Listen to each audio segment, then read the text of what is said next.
GameCola faithful, and welcome to the GameCola podcast. This is podcast number 188, not featuring anyone named Kate this time. Whoa.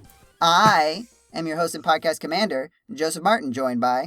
I am James Pelster, and I... Got it, thank you. Can't think of a bit. And I'm John Rizzi, and I am not fashionably late. Yeah, see, I'm pretty sure we've already used late. That's the problem. Yeah, we have a number of times, but I have. We've you done, have, I but think I it was, haven't. I think 128 was maybe one. It was in the 120s when I started doing this. So we're running out of rhymes. Eventually, I am going to have to give up, I think, and start repeating things. Repeating words. I like to think you have every single rhyme you made in a filing cabinet in your brain. I will. I need to start creating it because it's becoming a problem. Because I bet there are some that I haven't used yet, but I feel like I must have. And I need to know whether or not I can still use them. So, video games, huh? We've got them, and now we have the magic of video games at our digital fingertips. Right, James? That's right, because we didn't have digital video games prior to this point. We didn't have them. And you know what? Before today, and if you don't know what we're talking about, this sounds insane, but I think it's funnier. Before today, there was no way to take a digital file and make that digital file exist on a different device. But Nintendo.com has a solution to this problem. Right, James? Mm-hmm. That's right, Joe. And it's called the Virtual Game Card. It's revolutionary. And now some of you may be thinking, oh, but you could do that on Steam. Well, Steam is not Nintendo, so therefore it doesn't exist. So Nintendo had a Direct, and I really want this to not be the Nintendo Direct podcast, so we're not going to cover a lot of that. But the thing that they brought up was this idea of the virtual game cart, which was a way for you to share games between two Nintendo Switch systems, and B, lend your games to people in your Nintendo Switch Online family group for 2 weeks at a time, and you can't play the video game while they, quote-unquote, have it. But after 2 weeks, it magically comes back to... Because the other thing is that you can't do it over the internet. You have to do... I think you can... For the between your two systems, your own two systems, you have to have them talk to each other once, and then you can do it over the internet. From what I was reading, it seemed like with your family group, you always had to physically go to them and have the Switches communicate by proximity. That's correct. It says, so Nintendo's website says that both local wireless and internet communication are required for lending software. And it's just... It's just a lot of effort for, do they even want to do this? I don't know. People seem jazzed about it in some way, of an official way to lend games to people. But it just seems so hamstringed by all the stuff that they want to do to make sure that it can't be exploited to duplicate games very easily. I mean, basically, you just have to make it more complicated to duplicate games permanently than the ways that you can already do that. And I don't understand also this thing of, you can load game carts onto two different systems, but you have to have the two different systems linked to the same Nintendo account, which if I don't own two Switches, so I wasn't aware of how it worked prior, but if for example, to use once again Steam as a reference, if I load up Steam and log into my Steam account on any computer, I can download any games that I own onto any number of computers. So is that not how it works currently for Nintendo Switch? If you log into your own account on a second Switch, do you not have access to all of your games currently? I guess. I don't know. I also don't have two Nintendo Switches, and so thus have not run into this problem. So that begs the question that I was going to say before. How many... This is clearly directed at people or families that have more than one Nintendo Switch in the household. If they have a Switch Lite, a regular Switch for the living room that the family can share. But at that point, if they all have one Switch but most households will have only one Switch. And then like maybe one of the kids will have it as their main console, or like one kid will borrow it, etc. And they all have different profiles on that one Switch. And even like as a side thing, this website even says like you don't need a Nintendo Switch Online family account to use this feature. But so that begs the question, if this is for families, which is I'm assuming what it's marketed towards mainly, how many of these families have more than one Switch? Because if you only have one Switch, you can just create separate profiles, and even then, you don't need separate profiles. What matters is if there are two different people playing the same game.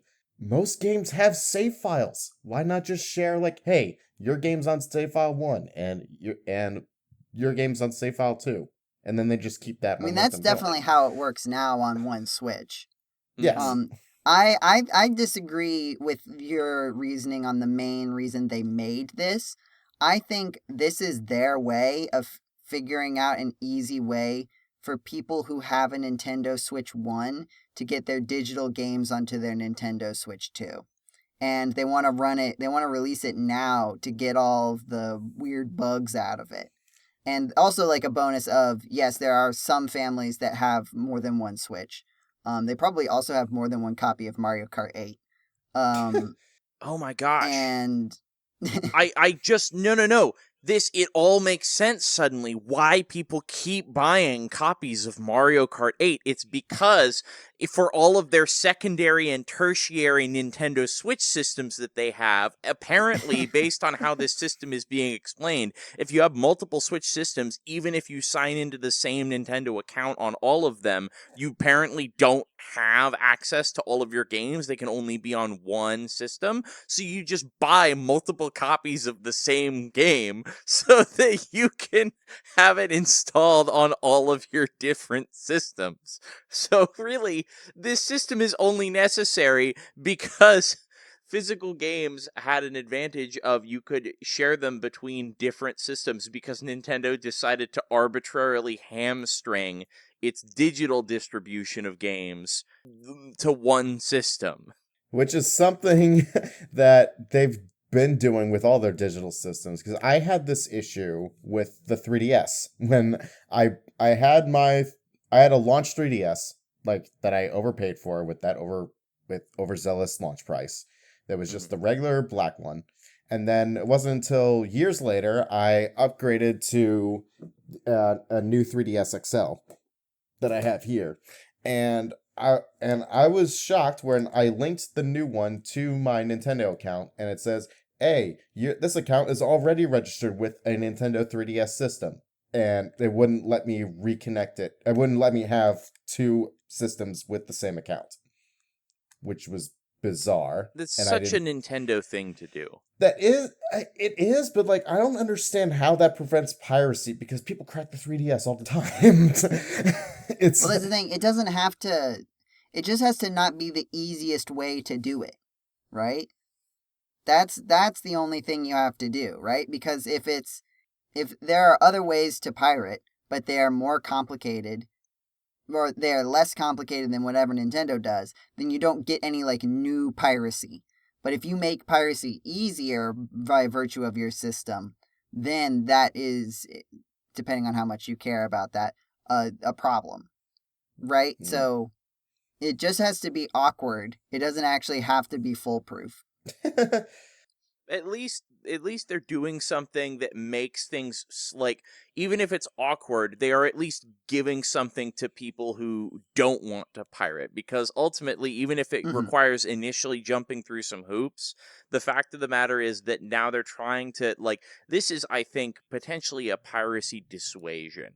Because the fact of the matter is, if the way that it currently works, which it seems like it is, but I'm not entirely certain, because again, this is clearly first world problems. We don't own multiple Nintendo Switch consoles. That if you can't share digitally purchased games between consoles that are all signed into the same account, then naturally the next way, the current only way to do that is to either pay for the same game multiple times or buy it physically which I think is why they're making this whole thing, is because you would either have to buy it physically, purchase it digitally multiple times, or pirate the game and then put Or those pirated just not, copies, or I yeah. guess, not pirate it, but dump the game on a hacked Switch and then Yeah. distribute that copy, which again, depending on how you look at it, is still potentially like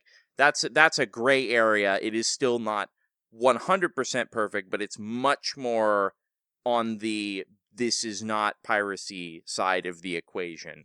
I do also think like one angle too is like if you imagine, let's say I am one of the 3 people on planet Earth who does not have Mario Kart 8 on Nintendo Switch. Mm-hmm. And I'm going to decide, will I purchase digital Mario Kart 8 or physical Mario Kart 8? Nintendo, all else being equal, wants me to purchase digital Mario Kart 8 because that means that there's no cost overhead in the physical product, right? I don't know exactly how that all works out, but I'm sure it's cheaper. Digitally, And they get the therefore, most money out of that purchase, yes. Nintendo gets more money if you just buy the digital copy. But if I'm saying, well, I have 2 Switches, so I want to buy the physical copy so that I can move it between the 2 Switches, then Nintendo says, well, let's remove that because we would rather you buy the digital copy.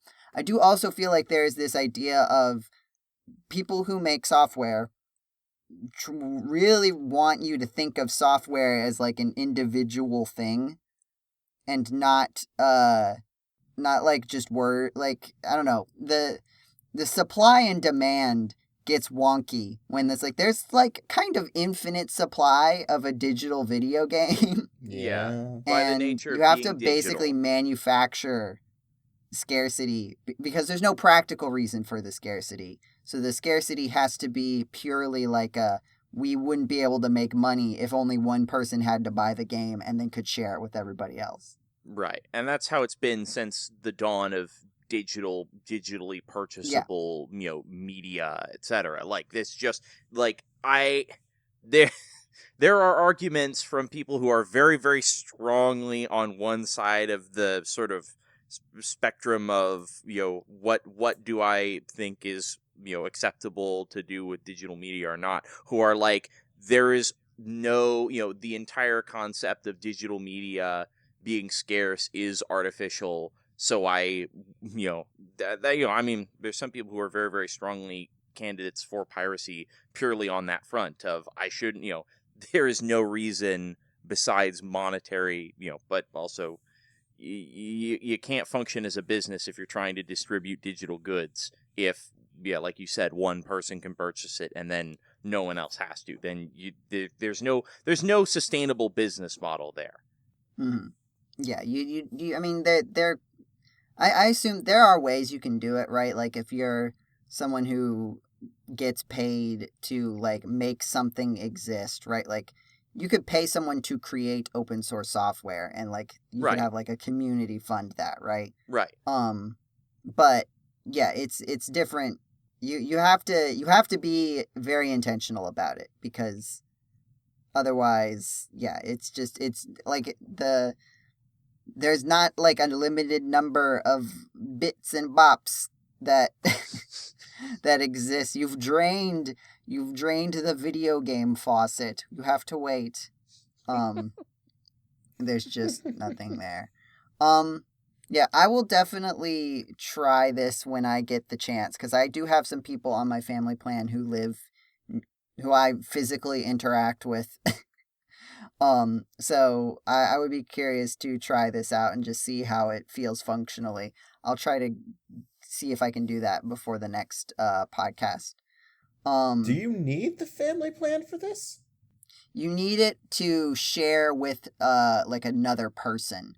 You can like set a second device that's like your second device, and then you don't need a family plan for that. But I think you need a family plan. The way they said, you could share with people on your family plan.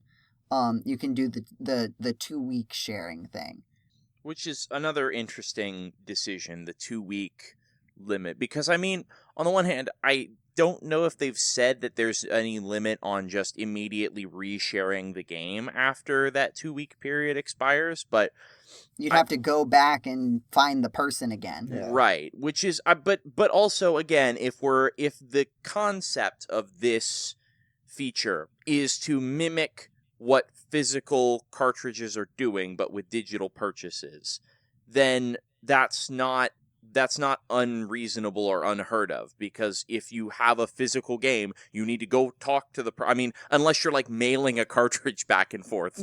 Well, no, but the difference is that if I, Joseph Martin, go to you, James Pelster, yes, and hand you a copy of Mario Kart 8 for Nintendo Switch, yes, then I go home and we don't talk for 2 weeks, that copy of Mario Kart 8 for Switch does not magically rematerialize in my hand. That's true, but also, again, one, trying to prevent, because they're paranoid about piracy, but also Right. because there is, admittedly, especially for a system which is being lent amongst kids or other things like that, maybe someone as part of your family plan is like a friend at school or something like that. You convince your parents, hey, I hang out with Timmy a lot.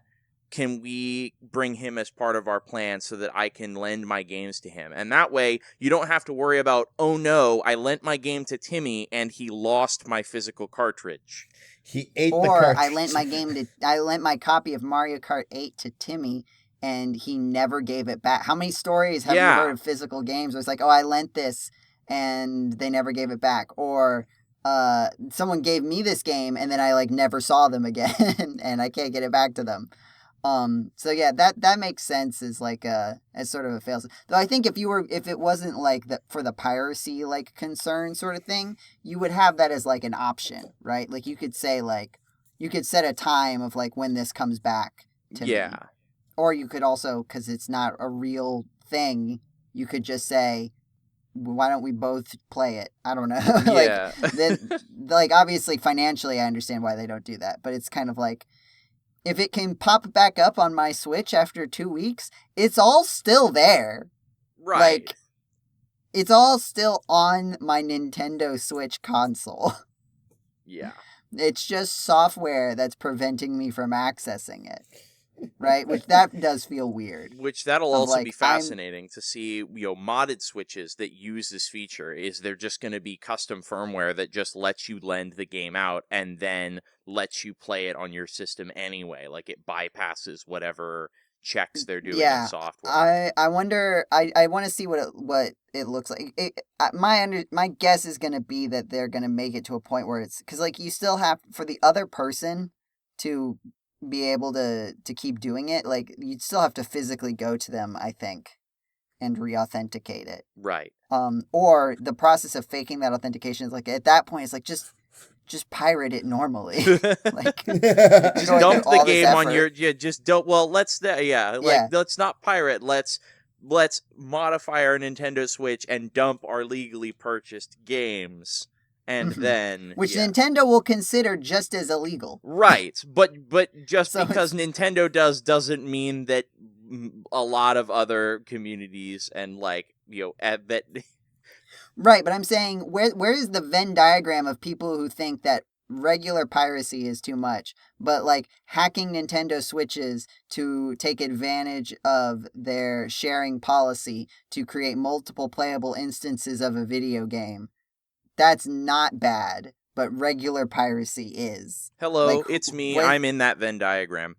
That feels like a very small place to be. Of like, it probably you're is. Still but copying the I game feel when you're not like, supposed to. I see. Here's the thing. I also like typically like I'm not going to be sharing my like ROMs with friends. If I dump a game cartridge that I own, it's probably either going to be A, for like backup in case something happens to my Nintendo Switch, or I want to say emulate it to get better features, which is harder nowadays because again, we probably shouldn't be developing emulators for systems that are currently on the market, but that's not my decision. That's other people's decision. But that won't like for earlier systems. I was gonna say that won't stop people from making stuff anyway. Yeah, but I mean, like, generally speaking, that's my personal policies. Like, I would like to, and I would feel fine with dumping a lot of the games that I purchase just so that I have copies of them in case, or to do other things with. I Yeah, would no, not that's ever share them fine. with people, but I would like to have, for peace of mind, if nothing else, copies Yeah, of my that games doesn't that I feel know like I the can part of the install. Venn diagram I'm talking about, though. Oh, okay. Okay. No, I'm thinking about you have a friend Hello. who is willing to have their Nintendo Switch hacked in order for you to copy a game to them, but then allow you to still play the video game I see. without the 2-week wait period. Okay. And that interaction is fine, but just copying the game from the internet and putting it on their Switch, that's a bridge too far. Yeah, okay. I am not in fact in that Venn diagram. Okay.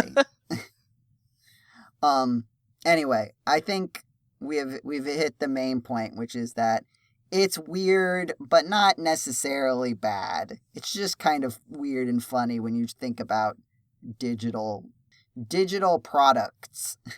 I don't know. We'll see how it works. They may expand it too. Like, they may, after the trial run, say like, okay, now that we know how this works, now that we know how people interact with it, maybe they'll expand it to be like, oh, now you can just do it over Wi-Fi, or like you just have to you just have to interact with the person once, and then you can do it over Wi-Fi. I don't know, but that's one thing that we have talked about on this episode of the GameCola podcast. Now we need to come up with a second thing to talk about on this episode of the GameCola. Oh, I've got a story. I can tell a fun story about video games. Story time. So, okay. Have you guys used Nintendo Switch Online? Yes. Okay. Yeah. Just the regular plan, though, not the expansion. expansion. Not the expansion. I have the expansion because I purchased it by accident, and then I just started playing a bunch of N64 games. John, have you ever played Mario Party on the Nintendo Switch? Mario Party 1, 2, or 3? No, I have not, but I want to. So I recently did a 4-player session of Mario Party 3 specifically, which I've never played this game before. I've seen people play it, but I have never played it. And so you everybody gets their half a Joy-Con, and it was incomprehensible to us how to play this video game. Really? Because all of the buttons on that they explained are like, press the Z button, and you're like, cool, what's the Z button? Oh, they Okay, didn't. Oh, yeah, right, because it's an yeah. N64 game. They can't, like, they don't modify the. And, like, So I have a still similar don't know. Z we figured out. It's one of like the top buttons. Start was like you had to press start and another button. You had to press either the plus or minus and depending on which controller you were holding, and then like another button at the same time. Which that took us a while to figure out because they just flash all of the controls at you like really quickly at the beginning. And they still use the N64 prompts, not the Switch. I still don't know how to press the C buttons. Yeah, so I had this issue a lot when I played Perfect Dark and GoldenEye on Nintendo Switch Online. Because I just use a regular Pro controller. I don't use the Joy-Cons because I hate using the Joy-Cons.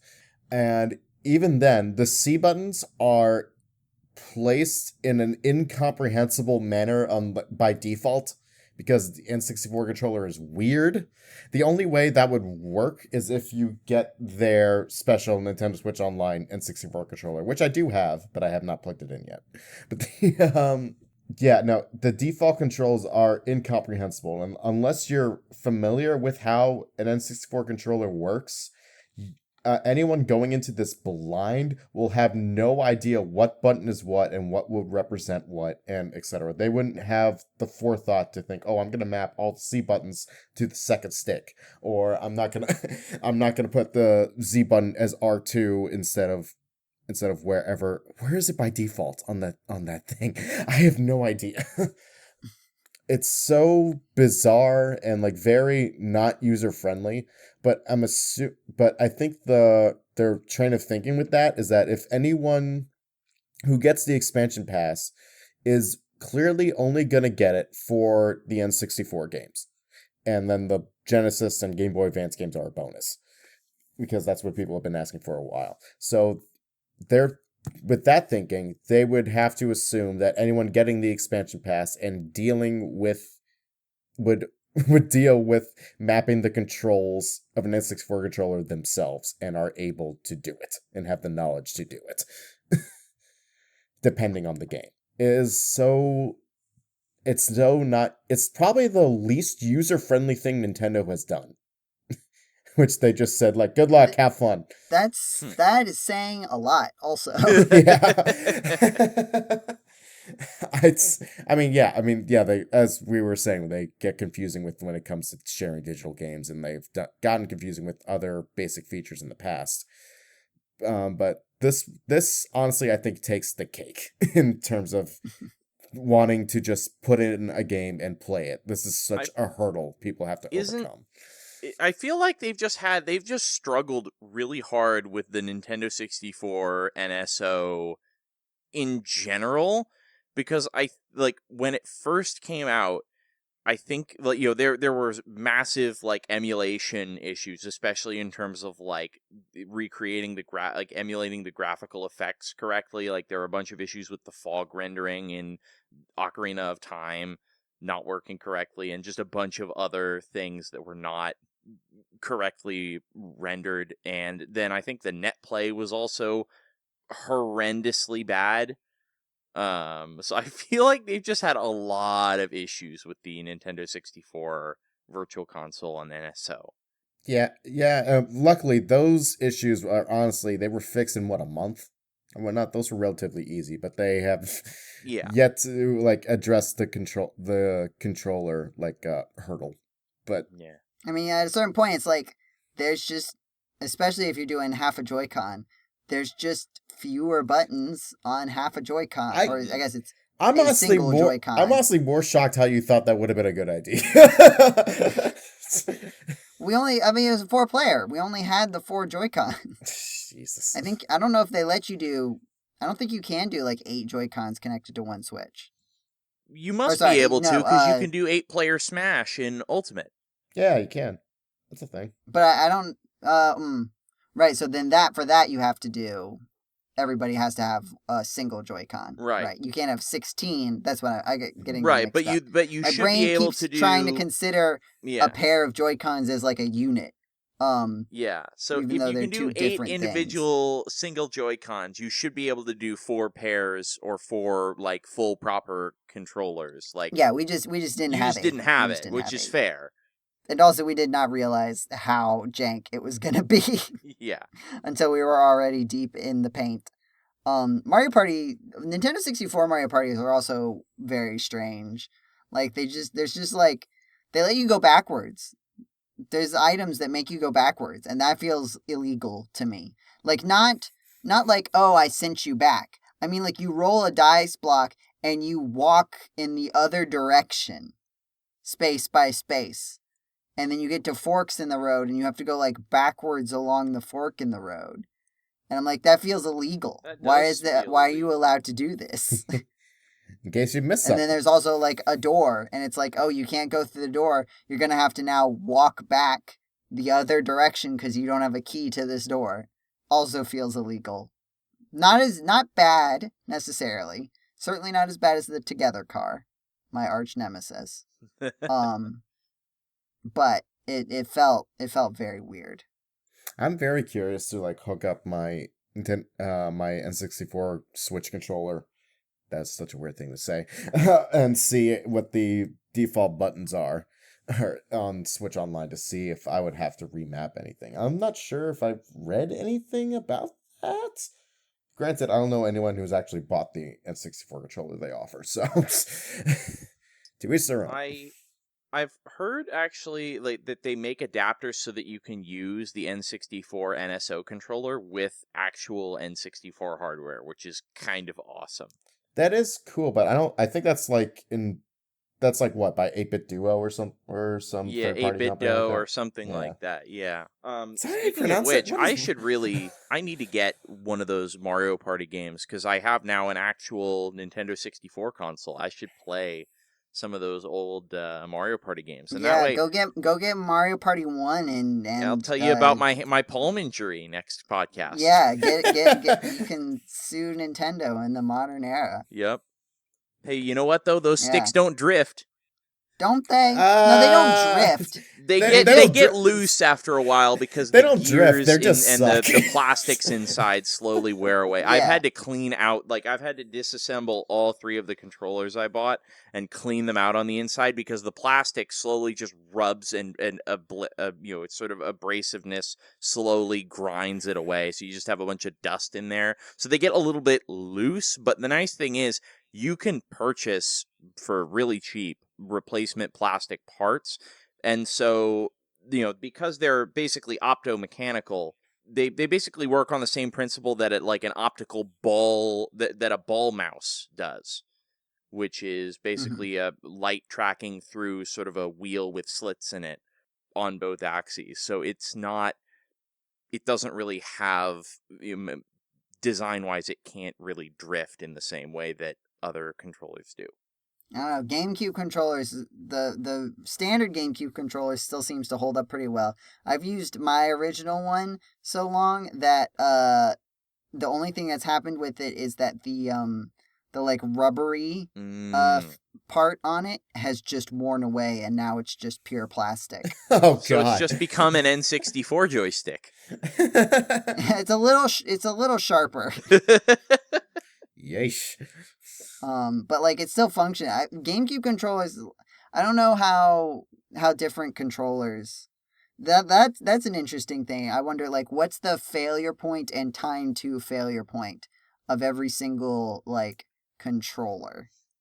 That is an interesting question. And which ones have lasted longer? Like I don't know. Do NES and SNES controllers have fewer moving parts? Like just not having an analog stick, I think, just helps. Yeah, because I think it's a lot easier to have a point of failure than a button press. There's basically like the only thing that can really fail is the sort of the silicon pads and the graphite contact points that bridge the two, because it's just digital. It's you press down, it squeezes a little silicon pad that's now presses a little graphite or carbon thing to bridge an electrical connection. And so it's like it's hard, again, obviously there are parts that can physically break but it's like old computer keyboards. I think depending on the design, they basically, you just have to clean them out and they'll last nearly forever. I'm looking at my NES controller now. Why do they have 6 screws on the back? I feel like 4 would have been enough. Probably just so that it's extra rigid, and then the things are being handled by kids, so if somebody chucks them somewhere and one of the standoffs inside breaks, it's like, it's just more durable. It's just a weird sight to turn it around and be like, oh wow, that's a lot. All right, tangent over. How are other control? Because I know Nintendo Joy-Cons are particularly bad about drift.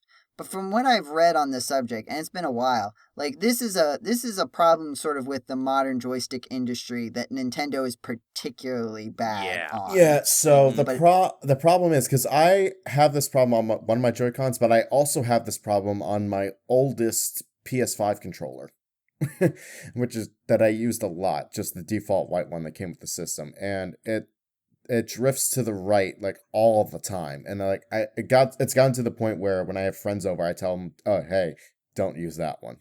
It's broken and I don't know how to fix it. But you're not gonna throw it away. No, not yet. But keep it for any of the other parts in case you have something. No, I'm not gonna throw it away because I may stop being lazy one day and actually look up how to fix it. Yeah, or get like replacement there are a lot of third-party companies that make replacement joysticks for it. And the other thing is that, so I don't know the full deep dive answer as to why controllers drift or why some controllers drift more than others, but if I had to hazard a guess, I think it has to do with trying to miniaturize these joysticks so that we can fit all this other tech into the controller, or in the Nintendo Switch's case, we just need to make the controller really darn small.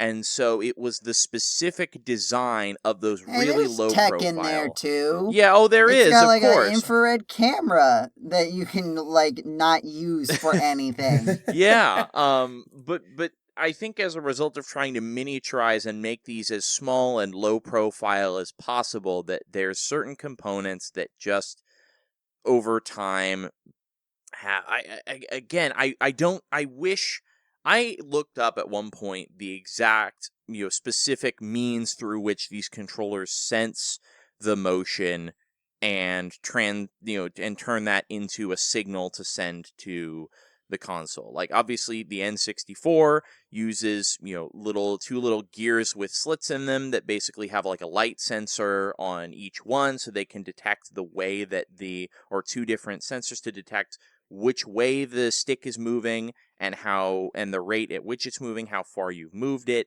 And then obviously there's Hall effect joysticks, which are the ones that are supposed to not be able to drift because they don't use any kind of mechanical coupling to detect the position of the joystick. So there's no mechanical connection between the stick itself and the thing detecting the position of the stick. It just uses the effects of magnetism to sense, thus the name, the Hall effect sensing joystick, to detect where, the pivot point is. I wish I knew how, I can't just look it up because that would be very uninteresting podcast material. That how like, say, a PlayStation 4 or a PlayStation 5 or Nintendo Switch controller works. But these devices are patented in a lot of cases, so you can like look up how does this thing function, Yeah. and there are I public records as to explaining how it works. I have to wonder if like part of the issue is that Nintendo, when they made the original Joy-Cons, just didn't think that the Nintendo Switch was going to be their latest console for as long as it was. Because I remember when the Joy-Con drift conversation started happening, and it was basically exclusively like people who played their Nintendo Switches for their job, right? Like online video game reviewers who are like playing every single Switch game, and their whole content was Nintendo Switch games. And so like they used it more than the average person would. And then later over time you started seeing more and more, and like I started getting Joy-Con drift like I want to say like a year or two ago. I think 2 years is when I started seeing like an issue crop every once in a while, and now it's like up to around a year ago where it started getting like, okay, I can't use this controller anymore. And that would be, 2 years ago to a year ago is actually based on like standard timelines of console cycles when I would have expected in 2017 to say when the next Nintendo console was coming out. Yeah, I could see that, but also, they when you're manufacturing these things, I mean, again, I don't know about Nintendo specifically, but I have seen enough, documentaries or videos showcasing, hey, here's how XYZ mouse slash keyboard company for computers does testing on their Yeah, products. And there's like, cycle testing. yeah, exactly. There's all like, standardized product testing to figure out what is the lifespan of this thing, what kind of motions does it do, after how many hours of operation does this thing tend to fail. Like, there's an MTBF, mean time between failure. And then, well, Yeah. obviously, what do we classify as a failure versus normal, just slight degradation in performance? And like, so there's, I don't even know that it's such a complicated issue, but I feel like there are, people play other game consoles for a living, as like reviewers or etc. Mm-hmm. And I don't believe any console has exhibited this problem in such a well-known and documented and public capacity as the Nintendo Switch Joy-Cons. So I think that there is Right. No, something I agree with inherently, that. It's definitely worse. there's something inherently problematic with the design, and I feel like they're I don't know. I just feel But like there my has to thought be is something that crummy with the design. right, no. There's definitely I'm not arguing that there isn't something crummy with the design. My conspiracy theory here is that someone at Nintendo was like, "Hey, why are we making controllers that last longer than the life cycle of our console?" Right. That's the theory I'm putting forward. Or maybe they tried that and said, "Well, we've through our cycle testing we found this issue, but we actually expect this issue to not really be that big of a deal because we'll have a new console coming out. So we'll, in 5 years."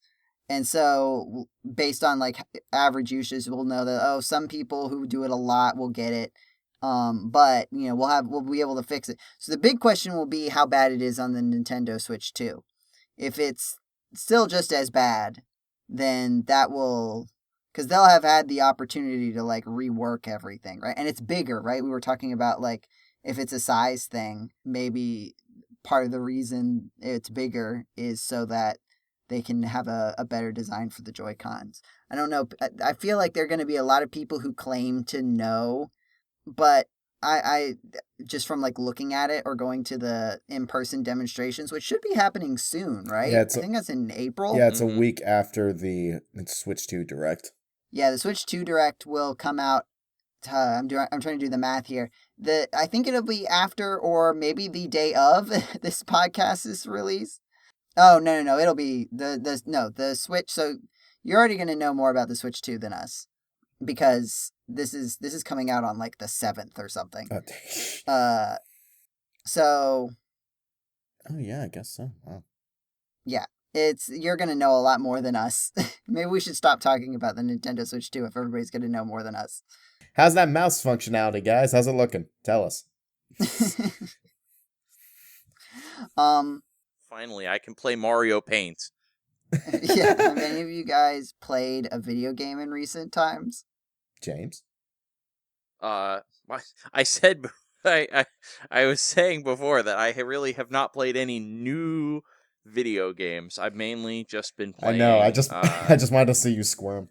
I've just been playing I set up a lightly modded Minecraft server for a bunch of my friends, and so I've been playing that with them for a little while. It's fun. We added some aircraft, so I just built an airport which has lights that illuminate at night. I'm very proud of it. It took like several hours to build. Very good. Are there airplanes? In one of the mods that we've added to the mod pack, yes.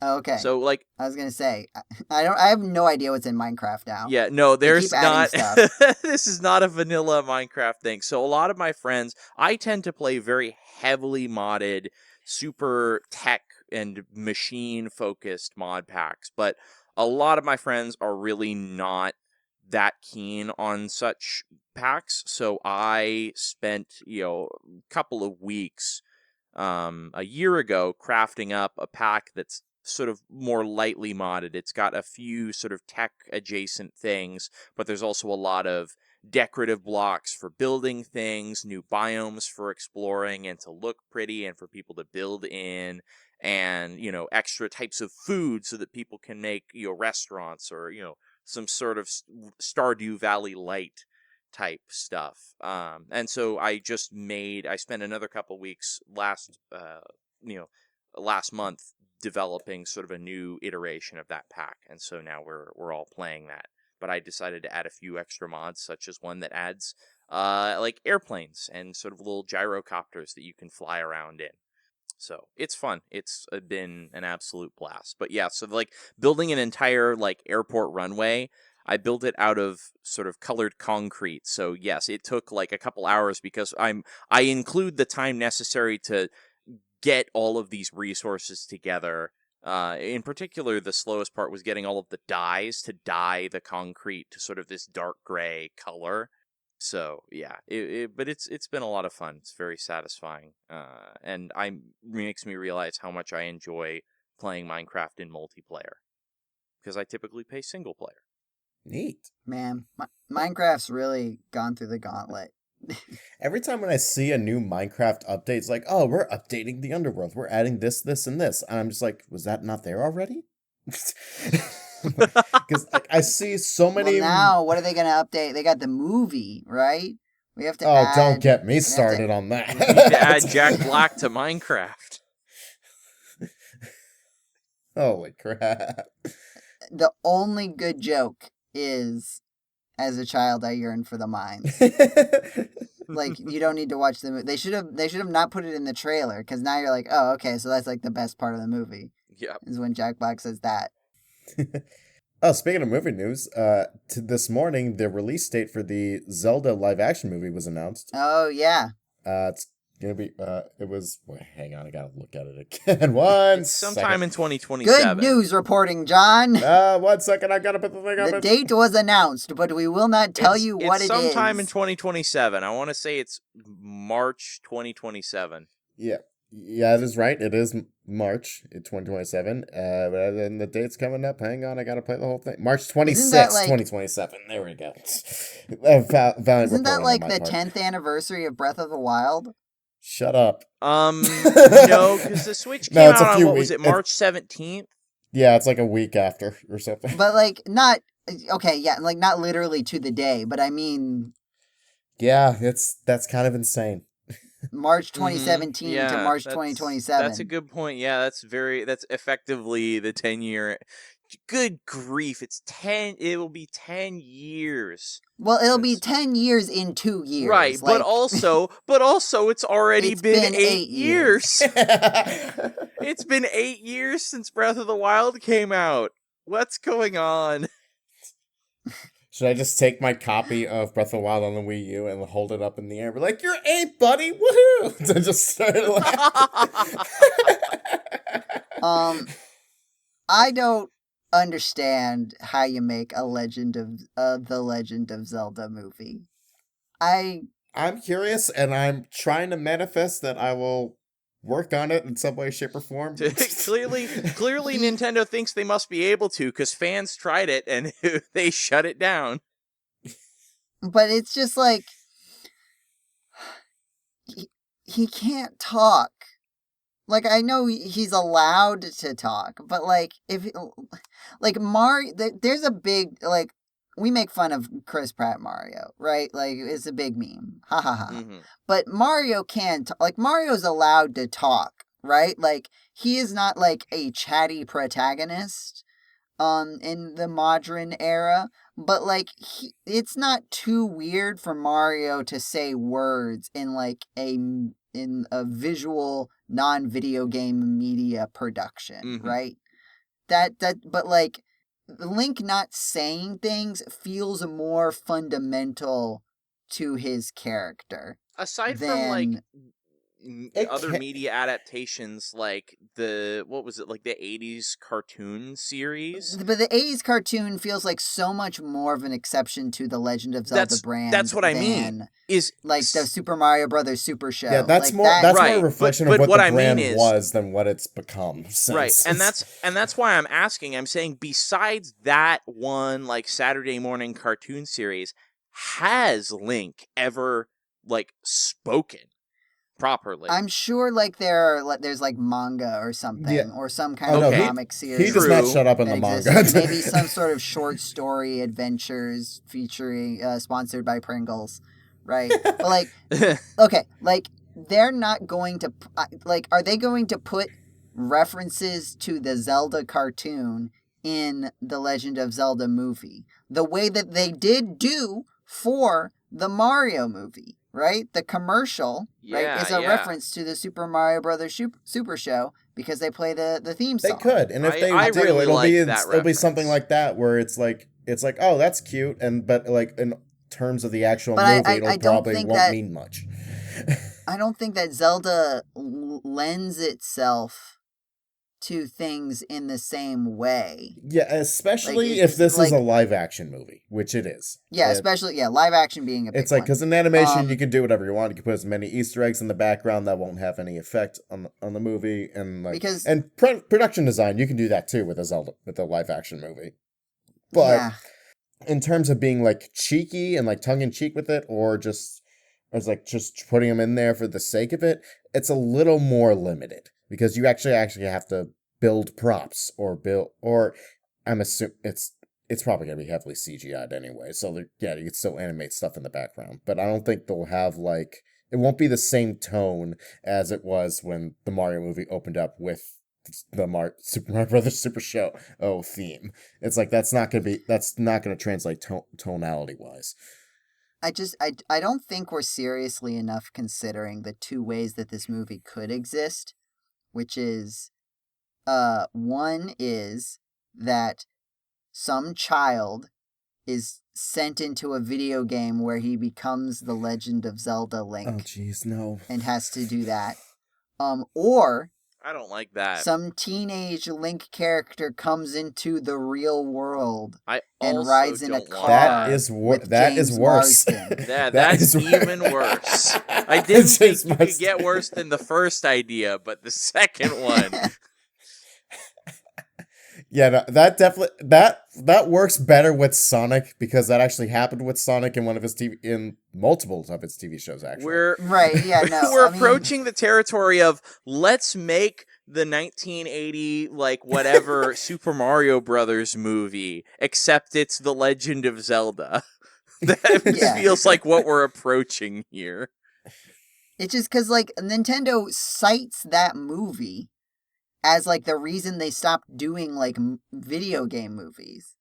And I don't know. And then they make an animated movie, and it does really, really well. And I feel like it accomplishes, regardless of how you feel about the quality of it, the artistic quality, I think it is hard to argue that it does not accomplish what it sets out to do. And You may want something different from it, but the Mario movie does what it set out to do. I do think they made the right call after the first Mario Brothers movie to wait to make sure their IPs like have more of a cultural zeitgeist than what they were back then, because back then they've accepted anything. It's like, oh yeah, you want to make comics, movies, you want to do that, go right ahead, license them out. And then after that movie bombed, they're like, okay, they saw the potential of what their brands can do, but they definitely did not have, or we're only in the cultural zeitgeist for kids. And now they waited like decades, where now Mario is a household name, and and Zelda is in a cultural zeitgeist that's not with just kids and teenagers, but also adults. And like people will know what Zelda is as a brand. People will know what Mario is as a brand. So therefore, investing into a multi-million-dollar movie is a much safer investment and endeavor. And especially if you have people working on the movie now that potentially grew up with these games. I'm saying it was a very wise decision to wait for a generational shift like that in the workforce, because back then no one knew what Mario was, and judging by the movie, no one cared either. It's like, oh, this is just popular with kids. Let's make a kids movie that'll make money and like make its budget back in like a week or two or something. It's like, no, that they didn't see it as like representing anything, because it was just back then in America, it was just a dumb video game. And now it's like it's pretty much part of our culture at this point. There's a friggin' theme park that broke records. It just feels like we've been in sort of a video game movie renaissance recently. But I feel like the tone of The Legend of Zelda does not match the tone of the video game movies that have been successful, of the franchises that these video game movies have been based off of. No, you're completely right about that. Yeah, it's just, it's going to be interesting. If this feels more, Legend of Zelda feels closer to like Prince of Persia, The Sands of Time, right? Like, where I feel like the best you can do is be like, oh, that was a neat movie. Like, I Probably. struggle to think about what I even want to see out of a Legend of Zelda movie. Because, like, I just know things that I don't want to see. I don't want Link to talk, right? Like, that's the big thing. I could go either way on that. There are like canonical instances in the games where Link like talks to someone, but you don't hear anything, and then they respond Right, with, but no, "Oh, thank you I for don't want telling me to. I that." don't want to Stuff hear like Link speak. that. I think that'll just take me out of the movie. I think it'll be a lot more harm. I think it's more harmful in your imagination than it would be in execution. I don't see the point. I want to be proven wrong, right? Like I'm being pessimistic here. Yeah. But like you tell me you're making a Mario movie, I can kind of see how that would work. We all thought that with Chris Pratt as Mario. It's like, oh, he's not going to sound like Mario. He's going to sound like Chris Pratt, which he did. But I mean, for the sake of a movie, but like, it was just like, oh yeah, he gave a nice I don't think that was a performance. fundamental issue with the movie. I think you could have made different casting decisions because like other Charlie Day, right? He's Luigi, I think. Yeah. I'm so Yes. bad with the actor names. You're right. He doesn't like sound like Luigi, right? Like he does not sound like he's doing a Luigi impression. But like I believe that this is an interpretation of Luigi, right? Like I would enjoy, you know, the second Mario movie being like a Luigi's Mansion sort of thing or a Luigi focused movie because I think like he does a good job portraying that character in a different way than the character has been portrayed, but one that like feels like consistent even if it's like, you know, different in a way. Whereas like and one that Chris wouldn't Pratt be as grating on the Mario, ears I from feel like it's not 99. controversial to say like I feel like he didn't even give a consistent performance in the movie itself. Like there was a third of it was Chris Pratt, a third of it was Chris Pratt with a Brooklyn accent, and a third of it was Chris Pratt with American Italian accent. Like so depending on his regional accent. depending on his regional accent, yes. That's a good joke, James. Good job. Thank you. I worked really hard on it. Yeah, it seems really hard to make something to make this work. I want it to be good, right? I think you know what they will play like the main theme, the da da da da da da da da, and that will feel cool, and we will get goosebumps when that's in the trailer. So like they'll have that going for it. I think musically, I think Zelda does lend itself very well musically to the kind of performances you would get for like a movie soundtrack. It's probably, yeah, that's what I'll say. I think it's going to produce a very good movie soundtrack. Mm-hmm. I have trepidations about pretty much everything else. Yeah, the way I vision this movie in my head, in like in my mind's eye, is like, oh, it's just gonna be one giant 2-hour-long music video where no one will say a thing. But obviously that's not gonna happen. It would be fascinating to see what I would want to see like the most earnest, full effort try of let's make this movie without the protagonist speaking, because I know it can be done, albeit in a very different context, because I'm not a huge movie buff, but Disney's WALL-E is a very effective, almost completely silent protagonist. Like, yes, he does react, he does make noises, but he doesn't ever, there is no dialogue from Here's him. the thing, though. Can you tell me a live action movie, not an animated movie, where the main protagonist is mute? I'm sure there is one. Yeah. I'm sure that's a gimmick where like the main character is deaf in a movie. I'm sure that's because I think, and also like WALL-E is it's very expressive, right? That's the other thing. Like Link is not just that he doesn't talk. It's like out of all the characters, like he is also like he's kind his of character stoic. traits are like that he's not particularly emotional either, right? Like you could have like Kirby. Like Kirby does not speak, but Kirby is very like exhibits a wide range of emotions. It works right? better like, you in could Breath do sort of the a WALL-E Wild thing with Kirby. I think that could work, and I could like see that. But with Link, if Link a super expressive Link, like usually it's like you play a game and it's like, oh, it's interesting. Like, you know, you're playing Legend of Zelda and it's like, it's funny that like the widest smile Link ever gives is when he's cooking food, right? Yeah, and that's this is And another so it's like, thing. that's funny because Yeah. he does not express a lot of emotion otherwise. It's also very interesting because Breath of the Wild Link is very different, way more stoic, and honestly less of a character than compared to But other Links, like in I don't Twilight even Princess know if and Wind that's. Waker. I don't know if I agree with that, John, because in all of, like, a lot of the dialogue choices that you can make, the things that you say, like pressing either A or B or whatever, or selecting the options when you are conversing with other people, Breath of the Wild Link has some goofy, like sometimes off the wall, or even just like hilarious things that he says to people. Like when you do there's a side quest in the game where in Kakariko Village you bring a whole bunch of fireflies to this one lady who wants to see them, but like always falls asleep or something like that. And she says, "Oh, they're so pretty." And you have two dialogue options in response to that. One is "You're pretty too," and the other is "They don't live long."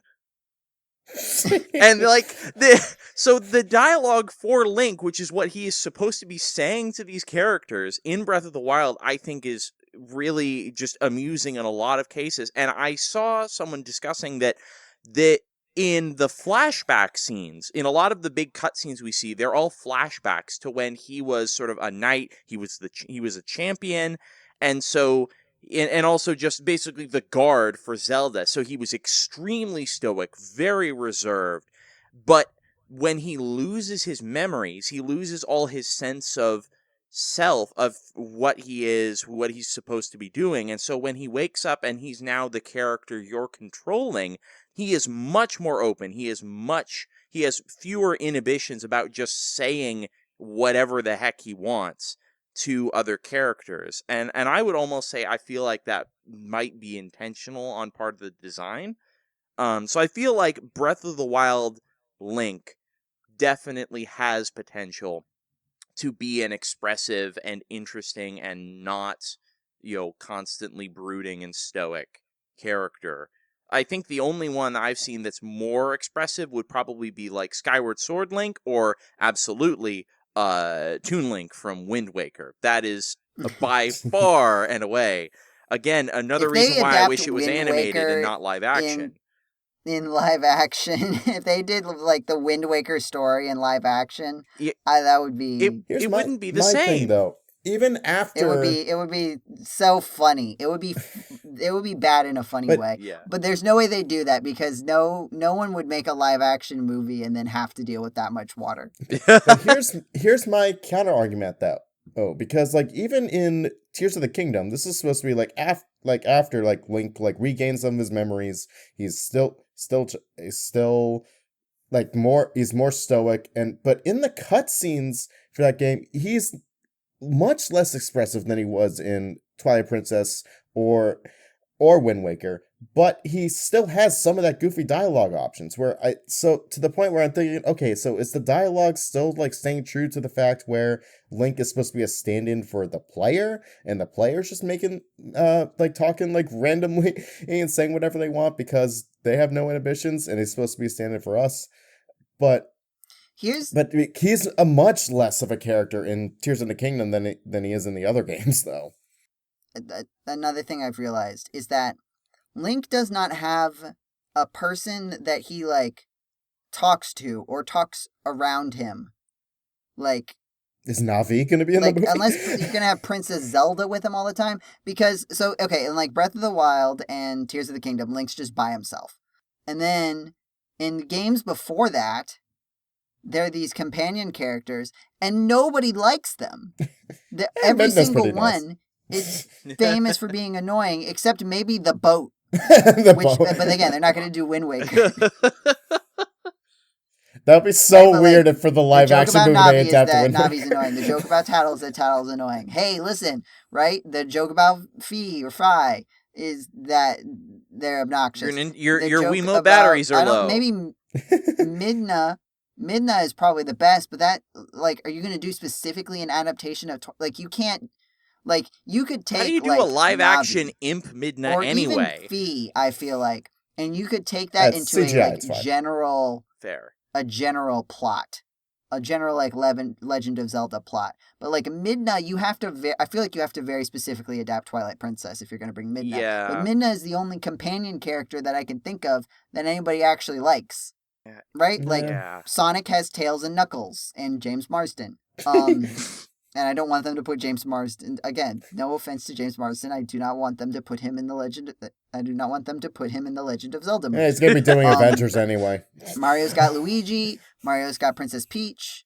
Donkey Kong's a bit of a stretch, but it works. But like you can think of characters that Mario would talk to, and like if Link is not going to talk, someone else has to be talking, and who is that going to be? Maybe he'll have a dog. Maybe he'll have a dog that looks like Twilight Princess Link. A dog that talks, John?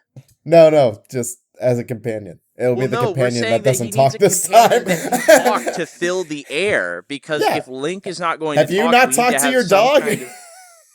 But Link's not talking, John. No, that's the thing. That's what they're gonna do. That's what I'm saying. They're gonna do. They're gonna have Link talk, but instead, it's gonna be his companion that won't be able to talk, and they'll just make it a dog. That would be an interesting. So you're thing, just making me mad on purpose. Yes, is what you're doing. Yeah, I'm thinking about how some writers would think. It's like, how do we work around this? Well, we could do this instead. How do we make Joseph Martin specifically the most upset? I don't know. I mean, I hope I'm wrong. I hope Legend of Zelda, because like the thing is, the better the video game movies do, the more likely you are to get other video game movies, right? Mm-hmm. Like in a sort of ironic way, in a sense, Sonic walked so Mario could run, which is the opposite of how you would think that would work logistically. I mean, Sonic's got sequels now too. Mario doesn't. Right. No, like Sonic is like doing well for itself too, right? Like, it's had 3 very successful movies, certainly relative to video game movies, and it seems like it's maintaining itself in a way that I think is pretty tricky to do for 3 whole movies. But I don't know if we would have gotten the Mario movie if Nintendo would have kind of taken that leap if they didn't see that there was this sort of appetite, you know? Maybe they would have, but I feel like it must have contributed to, like, if they can make a Sonic movie work, then maybe we're ready to bring video game movies back. There's tons of Nintendo movies. We got 3 coming out this year. I would love to try to see, or TV shows, but like, Kirby, I feel like has a bunch of fun stuff, and Kirby has a good history of like media portrayals that you can build off of. That's the first one that comes to mind. Well, this year alone, we have the Minecraft movie, and then there's Mortal Kombat 2, and then there's Five Nights at Freddy's 2. And then Last of Us Season 2, I guess. Which that's going to go over real well. Don't we have the second Mario movie? Not this year. We should be hearing about that soon. That's not coming out Not this year, but next year, right? Yeah, it should be next year. Yeah. So, like, yeah, I mean, like, it seems like we're doing this. We'll see how...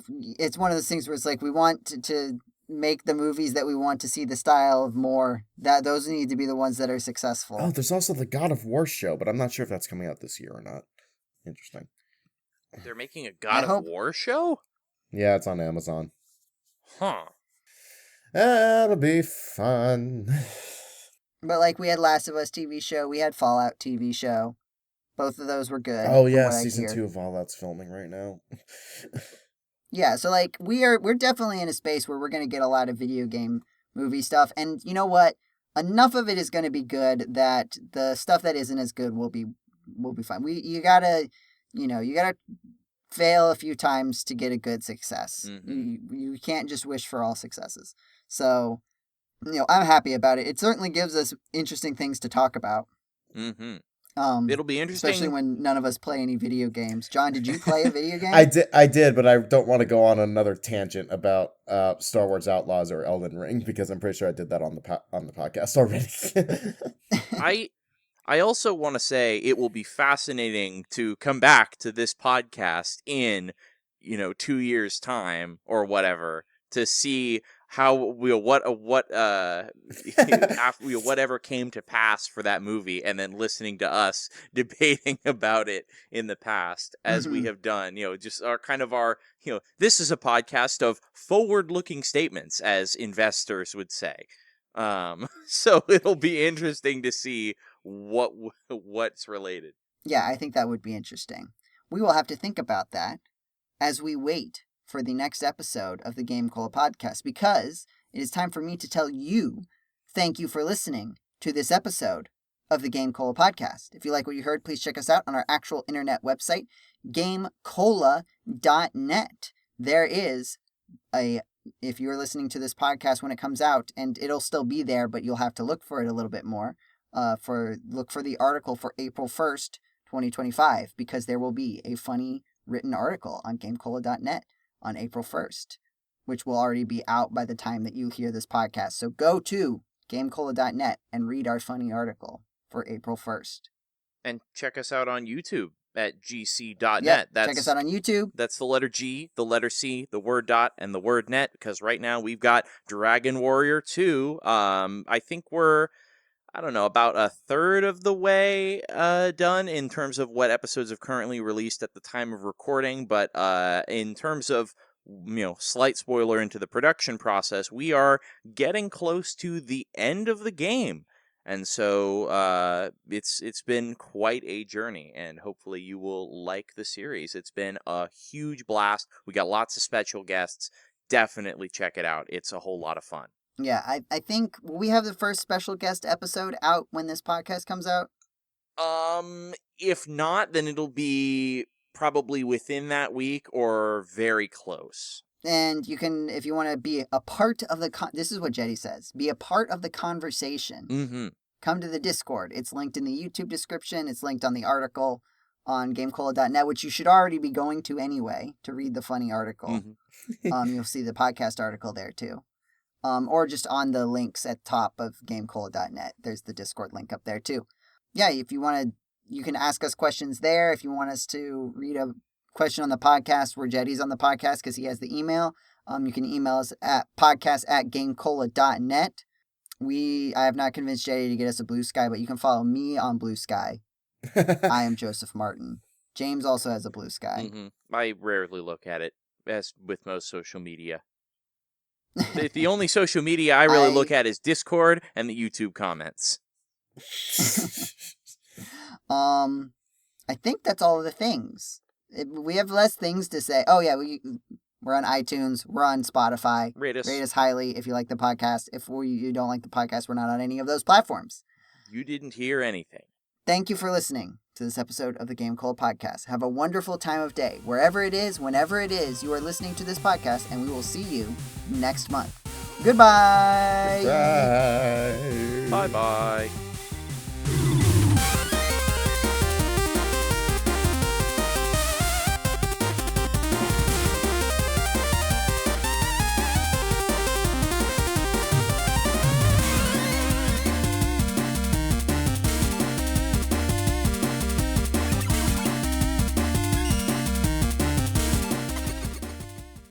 Greetings, GameCola faithful, and welcome to the GameCola podcast. This is podcast number 188. We are not going to be... I can't... I've done so many 8s. There's too many. I don't know which ones I've done. We've done... This podcast is super great. Not featuring anyone named Kate? That's a kind of a callback, right? That works. That's original. It's like a callback and original. It's a different word. That works. Not featuring anyone named Kate. Do you want to restart? I'm your host and podcast commander, Joseph Martin. Yeah, we could do, and we're not fashionably late. I've definitely done that before. Definitely done that before. Well, good. That was definitely my plan to see. Who are you? Oh, you're keeping that? Oh, are we just rolling with it? Yes, it's a podcast. We're in it. Go. It's not live. We can edit things. We'll do it live.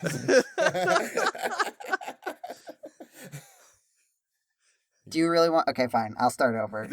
Well, I'm okay. I just didn't know that we were Well, gonna roll now with we it. can't. We have to keep the momentum. Okay. Okay, I'll start over. 3, 2, 1.